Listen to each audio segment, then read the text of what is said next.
کون ہے جو بار بار فون کر رہا ہے اور میں اٹھا رہا ہوں تو بات نہیں کر رہا؟ شامر نے غصے سے ایمان سے پوچھا تو وہ ڈر گئی۔ مجھے نہیں پتا، ضرور کوئی رانگ نمبر ہوگا، ایمان نے لرزتی ہوئی آواز میں جواب دیا۔ رانگ نمبر کی بچی، ضرور تیرا کوئی عاشق ہوگا، میں اتنا بغیرت نہیں ہوں کہ یہ سب برداشت کر سکوں۔ شامر نے اس کا فون زور سے دیوار پر مارا جو کہ ٹکڑے ٹکڑے ہو چکا تھا۔ بد کردار، اگر ایسی کوئی بات ہوئی تو میں تمہیں جان سے مار دوں گا، یاد رکھنا، شامر نے کہہ کر لاتوں اور گھونسوں کی بھرمار کر دی تھی ایمان پر۔ وہ زمین میں ہی پڑی رہی اور مار کھاتی رہی۔ شامر، کیا ہو گیا؟ کیوں مار رہے ہو اسے؟ اس کی چچی سکینہ نے پوچھا اور آگے بڑھ کر ایمان کو اٹھایا۔ چاچی، یہ بد کردار لڑکی ہے، کوئی اس سے بار بار فون کر رہا تھا اور میں اٹھا رہا تھا تو آگے سے خاموشی تھی، شامر نے سرخ چہرے کے ساتھ کہا۔ سکینہ لاجواب ہو گئی۔ وہ جانتی تھی گاؤں والے اس معاملے میں بہت غیرت مند ہوتے ہیں۔ تمہیں کوئی غلط فہمی ہوئی ہوگی، ایسی لگتی تو نہیں ہے یہ، سکینہ نے ایمان کی طرف دیکھ کر کہا جو مار کھانے سے بے حال ہو چکے تھے۔ شور سن کر گھر کے باقی افراد بھی جمع ہو گئے۔ مجھے کوئی غلط فہمی نہیں ہوئی ہے چاچی، یہ شہر میں رہتی تھی اور اس کے پاس موبائل بھی تھا۔ شہر میں رہنے والی لڑکیوں کے موبائل میں بڑے چکر ہوتے ہیں۔ شامر نے اپنے دوستوں کا پڑھایا ہوا سبق اپنے گھر والوں کو سنایا۔ ایمان اب حیرت سے اپنے شوہر کو دیکھ رہی تھی۔ میں ایسی لڑکی نہیں ہوں، ایک رانگ نمبر آ جانے سے میں بد کردار ثابت نہیں ہو جاتے۔ ہزاروں لوگوں کے موبائل میں رانگ نمبر آتے ہیں، تو کیا وہ سب بد کردار ہوئے؟ ایمان نے روتے ہوئے کہا۔ زبان چلاتی ہے، اس کی ساس نے آگے بڑھ کر اس کے بال کھینچے۔ چھوڑ دے اماں، بہت مار چکا ہوں اسے، پتہ نہیں کیوں شامر کو اپنی ماں کا اس طرح سے ایمان پر حملہ اچھا نہیں لگا تھا۔ ایمان اپنی جان بچا کر کمرے میں چلی گئی اور چرپائی پر لیٹ کر لحاف اپنے اوپر تان دیا۔ وہ بیچاری اپنے لحاف کے اندر بھی کانپ رہی تھی۔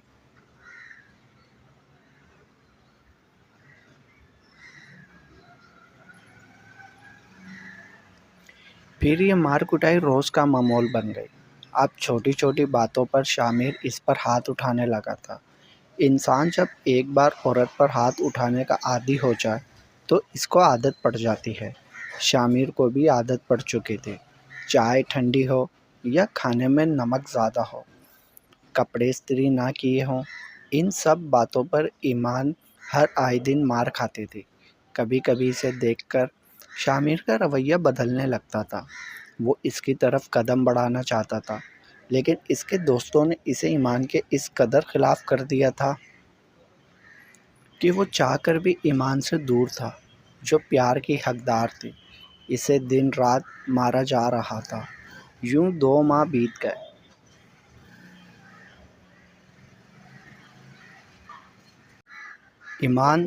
ایمان، شامر گھر آتے ہی غصے سے چلانے لگا۔ کیا ہوا؟ ایمان نے ڈر کر کہا۔ میں نے تم سے کہا تھا میرے مہمان آئے ہیں، اچھی سی چائے بنانا، اور تم نے چائے میں چینی کی جگہ نمک ڈال دیا، میری اتنی تذلیل کرائی مہمانوں کے سامنے، شامر کہہ کر اسے مارنے کے لیے آگے بڑھا۔ اس نے ہاتھ اٹھایا۔ ایمان خود کو بچانے کے لیے اپنے دونوں ہاتھ آگے کیے، لیکن اس سے پہلے ہی کوئی ایک ہاتھ آگے آیا اور اس نے شامر کا ہاتھ زور سے پکڑ لیا۔ ایمان جھکی ہوئی تھی نیچے کی طرف خود کو بچانے کے لیے۔ اس نے سر اٹھا کر دیکھا، ایک مردانہ ہاتھ اسے نظر آیا جس نے شامر کا ہاتھ زور سے پکڑا ہوا تھا۔ پھر ایمان کی نظریں اس کے ہاتھ سے ہوتی ہوئی اس شخص کے چہرے تک گئیں۔ وہ جو بھی تھا شامر کا ہم عمر تھا، نیلے رنگ کی جینس پر سیاہ رنگ کی شرٹ پہنے، دائیں کندھے پر بیگ لٹکائے وہ کھڑا تھا۔ اس کی گرفت ابھی تک شامر کے ہاتھ میں مضبوطی سے تھی۔ وہ دیکھنے میں شہر کا کوئی بہت ہینڈسم لڑکا لگ رہا تھا۔ شامر، عورت پر ہاتھ اٹھانا بزدلوں کا کام ہے، تو کب سے اتنا بزدل ہو گیا؟ ایمان نے اس لڑکے کو کہتے ہوئے سنا تھا۔ شامر نے ایک جھٹکے سے اپنا ہاتھ نیچے گرا دیا۔ یہ خون بہا میں آئی ہے، شامر نے بتایا۔ ہاں، پتہ چل گیا تھا مجھے تمہارے اس کارنامے کا، کہ تم سب نے ایک لڑکی کو فرسودہ رسومات کی بھینٹ چڑھا دیا اور اب نوبت یہاں تک آ گئی ہے کہ بے قصور پر ہاتھ بھی اٹھانے لگے ہو تم۔ اس لڑکے نے کہا تو ایمان حیرت سے اسے دیکھنے لگی۔ اس کی غلطی تھی، میرے مہمان آئے ہوئے تھے، میں نے اس سے کہا بھی تھا اچھی سی چائے بنانا، لیکن اس نے چائے میں چینی کی جگہ نمک ڈال دیا۔ میری کتنی تذلیل ہوئی، تم اندازہ نہیں کر سکتے مراد، شامر نے کہا۔ پھر بھی اس کا یہ مطلب نہیں کہ تم عورت ذات پر ہاتھ اٹھاؤ، ہماری ایسی تربیت تو نہیں کی تھی ہمارے بڑوں نے۔ مراد اسے شرمندہ کیے جا رہا تھا۔ یہ ہم میاں بیوی کے آپس کا معاملہ ہے، تم بیچ میں نہ ہی بولو تو اچھا ہے۔ شامر کو کوئی اور راستہ نظر نہیں آیا تو اس نے کہا، ٹھیک ہے، آپ دونوں کے معاملات آپ ہی جانیں، میں بہت تھکا ہوا ہوں، آرام کرنے جا رہا ہوں، لمبا سفر کر کے آیا ہوں۔ مراد نے ایک نظر ایمان پر ڈالی اور اندر کمرے میں چلا گیا۔ شامر نے ایمان کی طرف دیکھا اور غصے سے باہر نکل گیا۔ ایمان حیران تھی کہ یہ شخص کون ہے، اس نے پہلے کبھی اسے گھر میں نہیں دیکھا تھا۔ مراد اپنے کمرے میں چلا گیا اور سو گیا۔ دوپہر کا وقت تھا، شام کو ایمان چائے بنا رہی تھی کہ اسے مراد کمرے سے نکلتا دکھائی دیا۔ وہ نلکے کے پاس گیا اور منہ دھونے لگا۔ پھر باری باری گھر کے تمام افراد چائے پینے کے لیے وہاں پر جمع ہو گئے۔ گاؤں میں شام کی چائے جلدی بن جاتی تھی، پھر اس کے بعد جلدی سے رات کے کھانے کی تیاری شروع ہو جاتی تھی۔ شامر بھی آ گیا۔ ارے بیٹا مراد، تم کب آئے؟ میں نے تو تمہیں دیکھا ہی نہیں، سکینہ نے مراد کو دیکھ کر پوچھا۔ وہ اب چائے پینے کے لیے چرپائی پر بیٹھ چکا تھا۔ دوپہر کو آیا تھا چاچی، پھر سو گیا، ابھی جاگا ہوں، مراد نے بتایا۔ ایمان چائے بناتے ہوئے سن رہی تھی۔ کسی سے پوچھنے کی ہمت تو اسے نہیں تھی کہ یہ شخص کون ہے۔ ان کی باتوں سے ہی وہ اندازہ لگا سکتی تھی کہ وہ کون ہے۔ اچھا چلو، اچھی بات ہے، چھٹیاں ہیں کیا تمہاری؟ سکینہ نے پوچھا۔ بس چاچی، ڈگری لے کر آیا ہوں، اب نوکری کے لیے بھاگ دوڑ شروع کر دوں، مراد نے کہا۔ شامر کو بھی سمجھاؤ کہ نوکری کرے، دن رات اپنے آوارہ دوستوں کے ساتھ ہوتا ہے، وہ سب خود تو کسی کام کے نہیں ہیں، اس کو بھی بگاڑ دیا، شامر کی ماں ساجدہ نے کہا۔ تو شامر نے غصے سے اپنی ماں کو دیکھا۔ اماں گھر میں بیٹھنے دو گی یا نہیں؟ جب بھی آتا ہوں میرے دوستوں کی برائی شروع کر دیتی ہو، اور میری اچھی خاصی زمینیں ہیں، ان سے آمدنی آ جاتی ہے، مجھے کوئی ضرورت نہیں ہے نوکری کرنے کی، شامر نے مراد کی طرف دیکھتے ہوئے کہا۔ میری طرف ایسے مت دیکھو، میں نے کچھ نہیں کہا، تمہاری مرضی، نوکری کرو یا ذمہ داری کرو، مراد نے شامر سے کہا۔ چائے تیار ہو گئی تھی۔ صفیہ اٹھی اور پیالیوں میں چائے بھر کر سب کو پیش کرنے لگی۔ پہلے ایمان کو لگا کہ مراد شاید سکینہ چاچی کا بیٹا ہے، لیکن جب اس نے سکینہ کو چاچی کہہ کر پکارا تو اس کی غلط فہمی دور ہو گئی۔ وہ سکینہ اور ساجدہ دونوں کو چاچی کہہ کر بلا رہا تھا۔ سکینہ بیوہ تھی، اس کا ایک بیٹا تھا ضمیر، ساجدہ کے 3 بیٹے تھے، شامر، فرید اور رشید۔ منجلا بیٹا فرید جو کہ 18 سال کا تھا۔ کرکٹ کھیلتے ہوئے لڑکوں کے ساتھ لڑائی ہوئی۔ اس کھیل میں ایمان کا بھائی حیدر بھی شامل تھا۔ ایمان کا بھائی 20 سال کا تھا۔ لڑکوں میں ہاتھا پائی شروع ہوئی، سب نے ڈنڈے اٹھائے اور ایک دوسرے کو مارنا شروع کر دیا۔ حیدر نے زور سے ڈنڈا فرید کے سر پر مارا، جس سے وہ موقع پر ہی جان بحق ہو گیا، اور جرگے کے فیصلے کے مطابق حیدر کی بہن خون بہا میں آ گئی۔ یہ معاملہ 2 سال تک چلتا رہا، پھر یہی خون بہا والا فیصلہ ہوا۔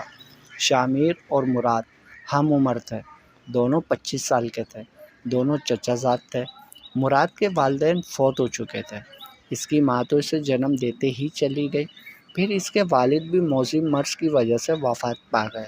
یہ سب لوگ مل کر اسی گھر میں رہتے تھے۔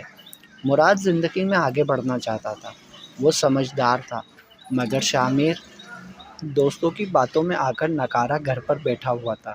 اس کے دوست اس سے پیسہ نکالتے تھے، اسے خوب لوٹتے تھے، کھاتے پیتے تھے اس کے پیسے سے۔ شامر کی آنکھوں میں دوستوں کی پٹی بندھی ہوئی تھی۔ تھوڑی ہی دیر میں ایمان کو سمجھ آ گیا تھا کہ شامر اور مراد چچا زاد ہیں۔ مراد شہر میں پڑھتا تھا اور اب ڈگری لے کر واپس آیا ہے اور آگے نوکری کرنے کا ارادہ رکھتا ہے۔ لڑکی، اب چائے کی جان چھوڑو اور رات کے کھانے کا سامان جمع کرو۔ ساجدہ نے اسے اپنے خیالوں میں گم دیکھا تو کہا۔ ایمان اٹھی اور آٹا گوندنے کے لیے سامان اکٹھا کیا۔ پہلے وہ آٹا گوندھ کر رکھ دیتے تھے، پھر لکڑیاں لا کر رکھ دیتے تھے، پھر سالن کی تیاری کرتی۔ تیز سالن بنانے کے بعد وہ روٹیاں پکاتے تھے۔ یہ سب کرتے ہوئے وہ اتنا تھک جاتے تھے کہ اس میں مزید کوئی اور کام کرنے کی ہمت ہی نہیں ہوتی تھی۔ لیکن اس کا کوئی غمسار نہیں تھا، اس کا خیال رکھنے والا نہیں تھا، نہ ہی کوئی میکے سے امید تھی۔ اس لیے وہ چپ چاپ گھر کا سارا کام کرتے تھے، جس کی وجہ سے وہ دن بہ دن کمزور ہوتی جا رہے تھے۔ کام وہ اپنے باپ کے گھر میں بھی خوب کرتے تھے۔ اس کی سوتیلی ماں اس سے بہت کام کرواتے تھے، لیکن وہاں پھر بھی تھوڑا بہت آرام کا وقت مل جاتا تھا، لیکن یہاں تو بس کام ہی کام تھا۔ اس کی جان ہلکان ہو گئی تھی، مگر وہ کسی سے کچھ کہہ بھی نہیں سکتے تھے۔ تھوڑا بہت سکینہ اس پر ترس کھا لیا کرتے تھے، وہ اس کی مدد کرا دیا کرتے تھے ہلکی پھلکی کاموں میں۔ اگر سبزی بنانی ہو تو سکینہ سبزیاں کاٹ دیا کرتی تھی اور ایمان جب تک آٹا گوندھتی تھی۔ لیکن ساجدہ اور شامر کے خوف سے سکینہ زیادہ اس کی مدد نہیں کر پاتے تھے۔ ساجدہ نے سختی سے کہا تو مراد نے ایمان کی طرف دیکھا۔ وہ مرجھایا ہوا ایک پھول لگ رہے تھے۔ ایمان نے ایک نظر مراد کو دیکھا، اسے بہت شرمندگی محسوس ہو رہی تھی۔ صبح جو کچھ بھی ہوا وہ اس کی وجہ سے شرمندہ تھے۔ مراد اٹھا اور نماز کے لیے وضو کرنے چلا گیا۔ وضو کر کے وہ آیا تو اس کے بازو اور چہرے سے پانی ٹپک رہا تھا۔ وہ بہت ہی خوبصورت نوجوان تھا۔ اس کی ہلکی سی داڑھی تھی جو اسے مزید پرکشش بنا رہے تھے۔ گالوں کی ہڈیاں ابھری ہوئی تھیں۔ وہ باہر ٹنگے تولیے سے ہاتھ منہ پوچھنے لگا۔ وہ آستین فولڈ کیا ہوا تھا جس کی وجہ سے اس کے بازو نمایاں تھے۔ بے شک وہ مردانہ وجاہت کا شاہکار تھا۔ وہ عصر کی نماز پڑھنے کے لیے مسجد کی طرف روانہ ہو گیا۔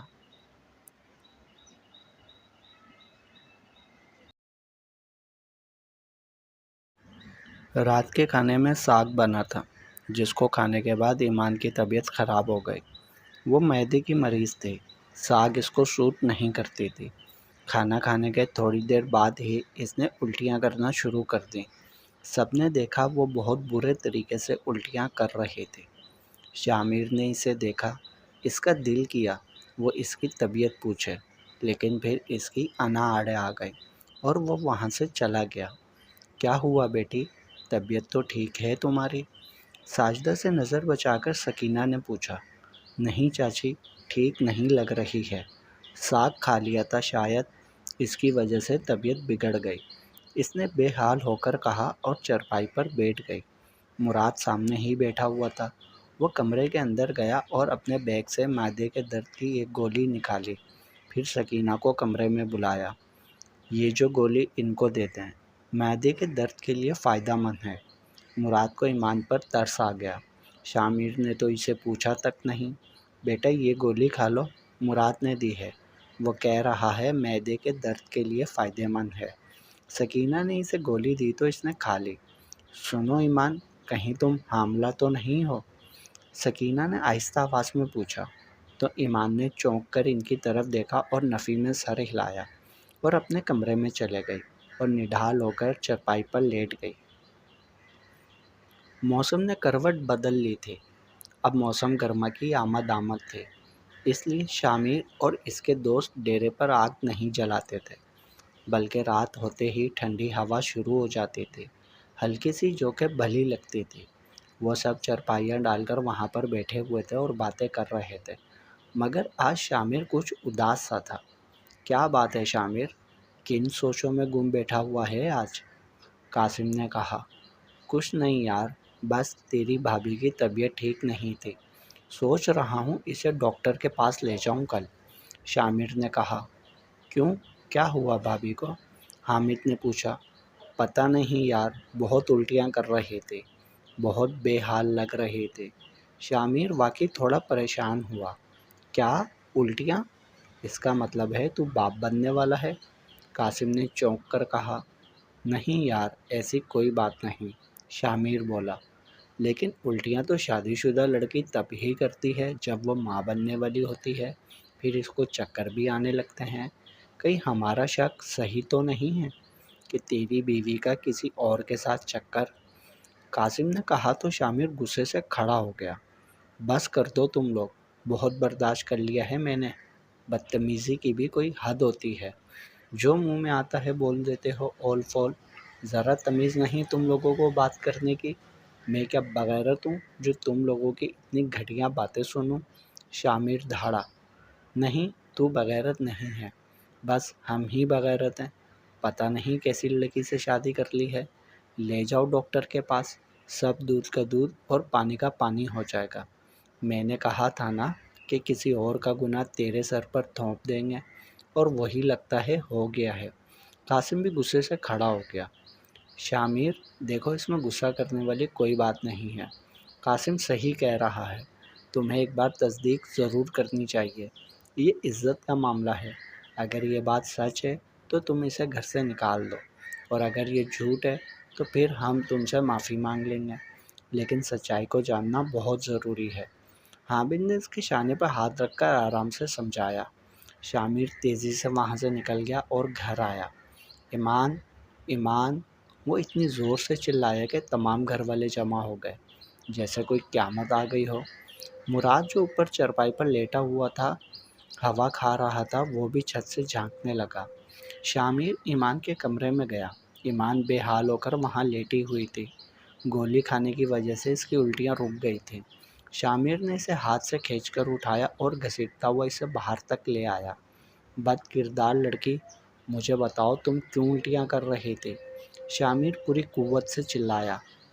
میرے معدے میں تکلیف ہے اس لیے، ایمان بولی۔ اس کی حالت غیر ہو رہی تھی خوف کے مارے۔ گولی کھانے سے طبیعت تو اس کی کچھ بہتر ہو گئی تھی، لیکن اب شامر کا غصہ دیکھ کر اسے کچھ سمجھ نہیں آ رہا تھا۔ وہ بیچاری پریشان تھی، روز ایک نئی مصیبت اس کے سر پر آ جاتی تھی۔ آج تو لگ رہا تھا کہ کوئی بہت بڑی بات ہو گئی ہے۔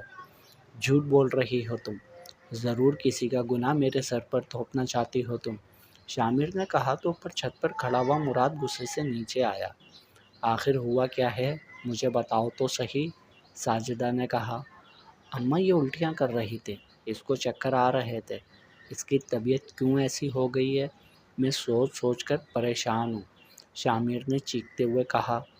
تو بیٹا ہو سکتا ہے تم باپ بننے والے ہو، اس میں اتنا پریشانی والی کون سی بات ہے، ساجدہ نے کہا۔ یہی تو پریشانی ہے، میں نے تو آج تک اسے ہاتھ تک نہیں لگایا، شامر نے کہا تو مراد تیزی سے سیڑھیاں اترتا ہوا نیچے آیا۔ اپنی آستینیں فولڈ کرتا ہوا اس نے آتے ہی شامر کا گریبان پکڑ لیا۔ تمیز نام کی کوئی چیز ہے یا نہیں تمہارے اندر؟ یہ بہن بیٹیوں والا گھر ہے، سوچ سمجھ کر بولا کرو، اوباش دوستوں کی صحبت میں بات کی تمیز بھی بھول گئے ہو تم؟ مراد نے اس کی آنکھوں میں آنکھیں ڈال کر کہا تو اس کا گریبان پکڑا ہوا تھا۔ شامر کی نظریں صفیہ اور عافیہ پر گئیں۔ وہ مراد کا اشارہ سمجھ گیا۔ تم دونوں اندر جاؤ، شامر نے اپنی دونوں بہنوں سے کہا۔ مراد نے اس کا گریبان چھوڑ دیا۔ ایمان نڈال ہو کر نیچے زمین پر بیٹھ گئی۔ اس کے پاؤں میں اتنی جان نہیں تھی کہ وہ کھڑی ہو پاتی۔ اس کا دل دہل گیا تھا اس الزام پر۔ مراد نے افسوس سے ایمان کی طرف دیکھا جو دونوں پاؤں پر سر جھکائے بیٹھی تھی۔ وہ نیچے مٹی میں بیٹھی تھی، بے بسی کی مورت بنی ہوئی۔ اماں اس کی وجہ سے میں باہر اتنی گالیاں سن کر آتا ہوں، آج دودھ کا دودھ اور پانی کا پانی ہو جائے گا۔ چلو اٹھو تم ڈاکٹر کے پاس، چلو ابھی اسی وقت۔ شامر نے اس کا ہاتھ پکڑ کر اسے کھڑا کیا اور اسے گھسیٹتا ہوا موٹر سائیکل کی طرف لے گیا۔ اتنی رات کو کہاں لے جاؤ گے اسے؟ یہ کوئی وقت ہے کہیں جانے کا، اور علاقے کے حالات بھی خراب ہیں، سکینہ نے کہا۔ چاچی میرا خون کھول رہا ہے، مجھے نیند بھی نہیں آئے گی اب، میں بغیرت نہیں ہوں، شامر نے کہا۔ میں تمہاری غیرت کا نظارہ تو کر لیا ہے میں نے، مگر اب جو بھی کرنا ہے صبح کرنا، یہ کوئی وقت نہیں ہے ایسے کاموں کا، مراد نے اسے آنکھیں دکھائیں۔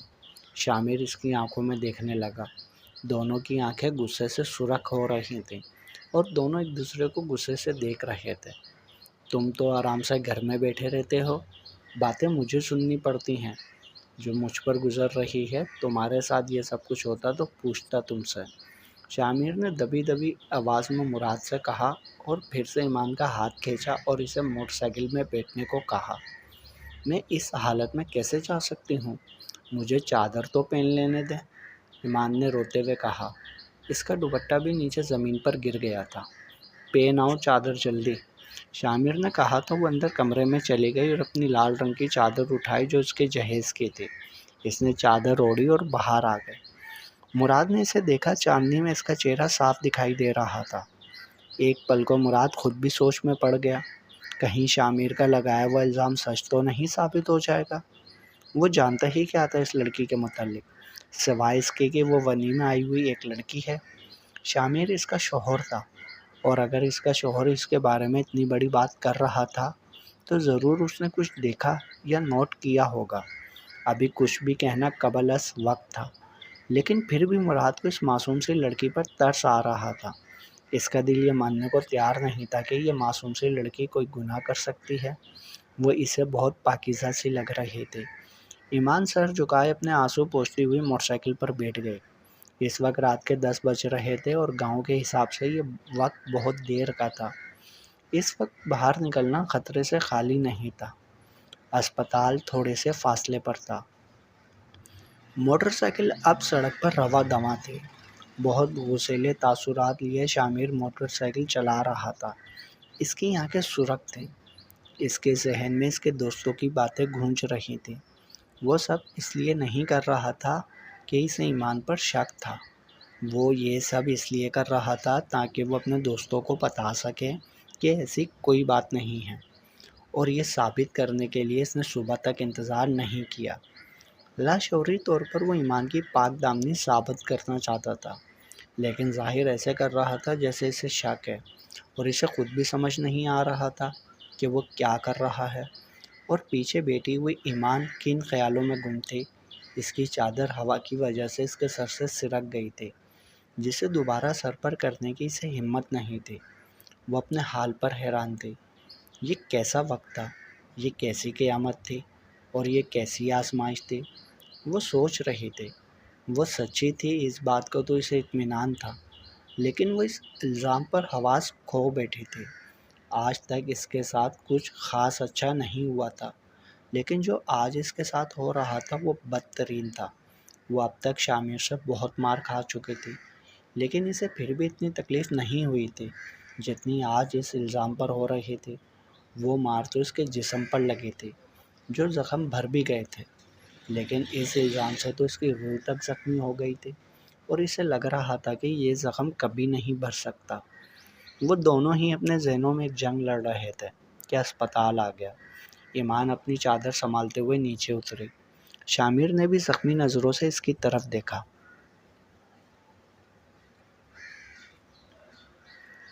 جب سے یہ لڑکی میرے گھر میں آئی ہے، ایک نئی مصیبت شروع ہو گئی ہے۔ اگر یہ ونی میں آئی ہوئی نہ ہوتی تو میں اسے طلاق دلوا کر واپس بھیج دیتی، لیکن خون بہہ میں آنے والی لڑکی واپس نہیں کی جا سکتی، اس لیے میں اسے یہاں رکھنے پر مجبور ہوں۔ لیکن میں سوچ رہی ہوں کہ شامر کی دوسری شادی کروا دوں۔ ساجدہ سر پکڑے چرپائی پر بیٹھی ہوئی تھی۔ رات کے اس پہر سکینہ اور مراد دونوں وہاں پر ہی بیٹھے ہوئے تھے۔ اس کی دوسری شادی کرنے سے پہلے اس کی تھوڑی اچھی تربیت کر لیں، جس میں شاید کوئی کمی رہ گئی ہے، مراد نے کہا۔ چرپائی پر جھکے ہوئے سر کے ساتھ بیٹھا ہوا تھا۔ وہ بہت پریشان دکھائی دے رہا تھا۔ آگے کیا ہوگا وہ خود بھی نہیں جانتا تھا۔ وہ گاؤں میں سکون کے لیے آتا تھا، لیکن آج وہ آ کر یہاں بھی اس قدر بے سکون ہو گیا تھا۔ اس نے لباس بھی تبدیل نہیں کیا تھا۔ وہ ابھی تک اسی نیلی جینس اور سیاہ شرٹ میں ملبوس تھا۔ پھر کچھ سوچ کر وہ اندر گیا اور لباس تبدیل کیا۔ اب اس نے سیاہ رنگ کا قمیض شلوار زیب تن کیا ہوا تھا۔ وہ باہر آ گیا۔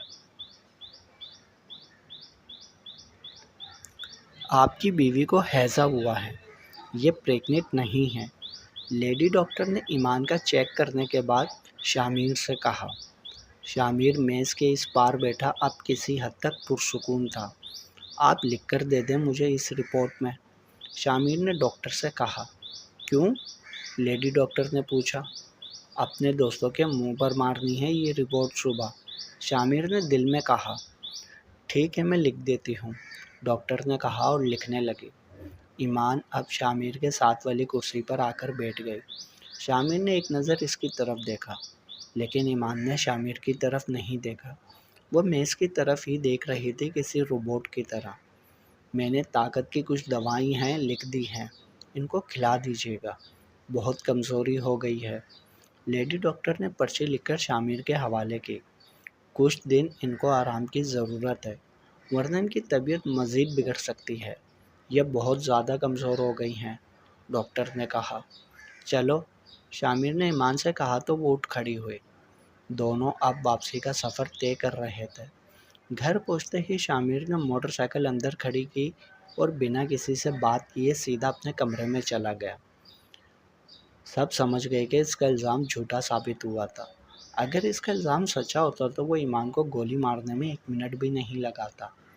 گاؤں والے ایسی باتوں میں جلد قتل و غارت پر اتر آتے ہیں۔ ایمان بھی آرام سے اپنی چادر درست کرتے ہوئے اپنے کمرے کی جانب بڑھنے لگے۔ وہ بے حال سی بکھرے بالوں کے ساتھ ڈھلکی ہوئی چادر لیے کمرے میں جا رہے تھے۔ مراد اب افسوس سے اسے جاتا ہوا دیکھ رہا تھا۔ بنتے ہوا کی اس تسلیل پر اس کا دل پھٹنے کو آ رہا تھا۔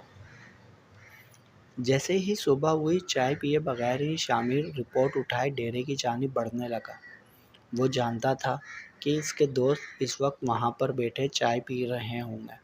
وہ تیزی سے چلتا ہوا ان کے قریب آیا اور رپورٹ اٹھا کر قاسم کے منہ پر مار دی۔ لعنت ہے تم سب پر، تمہاری سوچ پر۔ افسوس ہو رہا ہے مجھے کہ تم لوگوں کی باتوں میں آ کر میں آدھی رات کو اسے ڈاکٹر کے پاس لے گیا۔ شامر نے غصے سے کہا، یہ تو اچھا ہوا نا، تمہاری ٹینشن اتر گئی۔ یہی تو ہم چاہتے تھے کہ دودھ کا دودھ اور پانی کا پانی ہو جائے، ثابت ہو جائے کہ کیا سچ ہے اور کیا جھوٹ۔